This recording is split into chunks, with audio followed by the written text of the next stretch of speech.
What's going on, my Fly Happy family, man? It's your boy Izzy, and today we're going to be breaking down the J. Cole apology.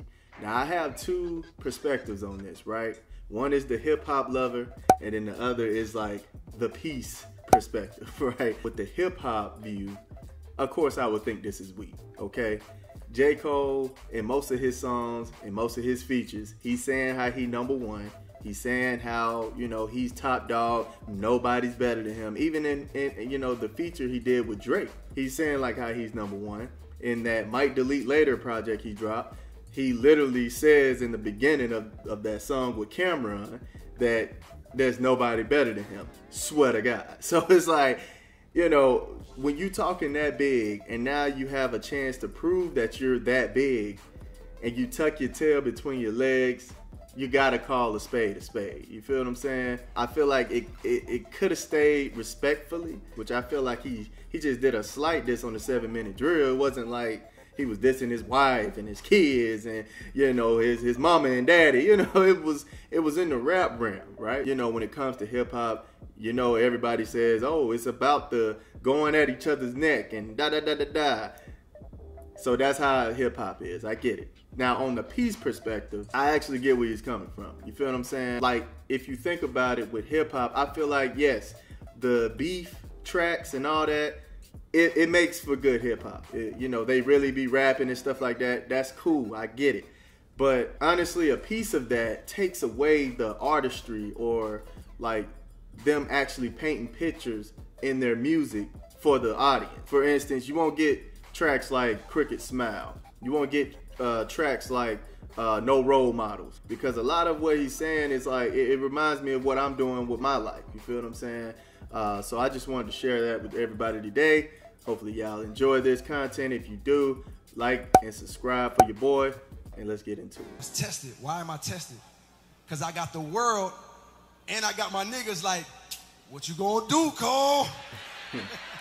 So just real quick, and I'm gonna try not to stop it too much, but basically what he's speaking on is like peer pressure from his homies, right?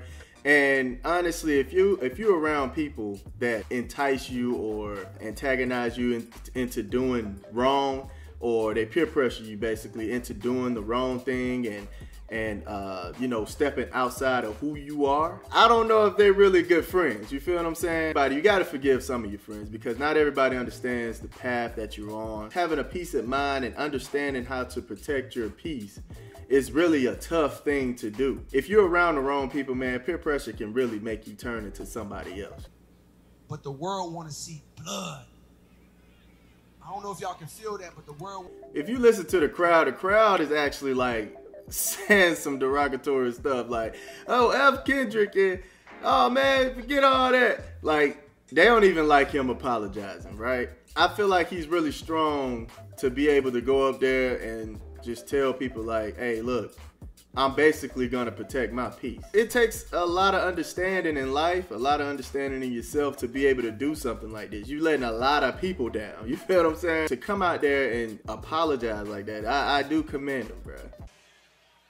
In my spirit of trying to like get this music out, I ain't gonna lie to y'all, I moved in a way that I feel spiritually feel bad on me. Like I try to like jab my nigga back and I try to keep it friendly, but at the end of the day, when I listen to it and when it comes out and I see the talk, that shit don't sit right with my spirit. That shit make me feel, that shit disrupts my fucking peace. See what I'm saying? So he's saying like it's affecting him, and I can understand that completely. When you understand what makes you happy inside, what keeps you sane, you know, what allows you to live peacefully and relax, you don't want to step out of that boundary. You don't want to allow the world to narrate your life or narrate how you feel. You don't want life to actually make you a certain person that you're not. And that's basically like going back to the peer pressure thing. You can't allow people to make you do something that you don't want to do. If you know who you are, you stand 10 toes on that and leave it at that. You feel what I'm saying? Don't let anybody tell you supposed to be doing this, you supposed to be doing that. You gotta literally like be your own individual person. Have your own mind. Don't be a sheep out here. Do what you want to do, and at all times protect your peace. I just want to come up here and be like, publicly be like, bruh, that was the lamest, like, goofiest shit. And I say all that to say, it made me feel like 10 years ago when I was moving incorrectly. And I pray that God align me back up on my purpose and on my path. You know what I mean? I pray that my nigga really didn't feel no way. And if he did, my nigga, I got my chin out. Take your best shot. I'm going to take that shit on the chin, boy. Do what you do.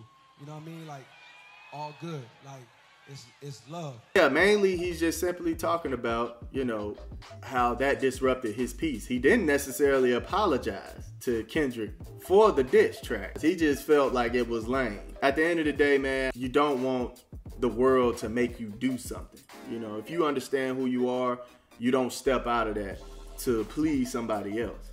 And that was the main thing I heard from what he was saying. He's found a way to live in his peace, live in his truth, and not step outside of that.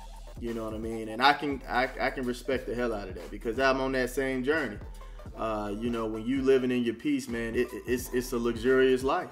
No object, no person can give you the feeling that you give yourself when you find that peace from within. You understand? You gotta find it within. You won't find it in nothing else. You won't find it in clothes, jewelry, cars, houses. You won't find that peace in anything else, which is why you see these very rich and famous people are still miserable. You know what I'm saying? It's because that stuff don't get you the peace. The peace starts from within, and then the other things are just cherries on top of that. But if you can't find it within first, you won't find it at all. All right, so that's all I wanted to break down, man. Hopefully y'all got something from this. If you didn't, leave it in the comments. If you did, leave it in the comments. What do y'all think, man? How do y'all feel about the apology? I know it's a little late. It's like 2 weeks later this video is dropping, but I still wanted to share that perspective and just see what y'all thought, man. So if y'all like any other gear that I have on here, you can go into flyhippieapparel.com in the description below. That link is down there. Make sure you go check that out. And until then, take care of yourselves. I'm going to see y'all on the next one, man. Forever love yourself, hippie.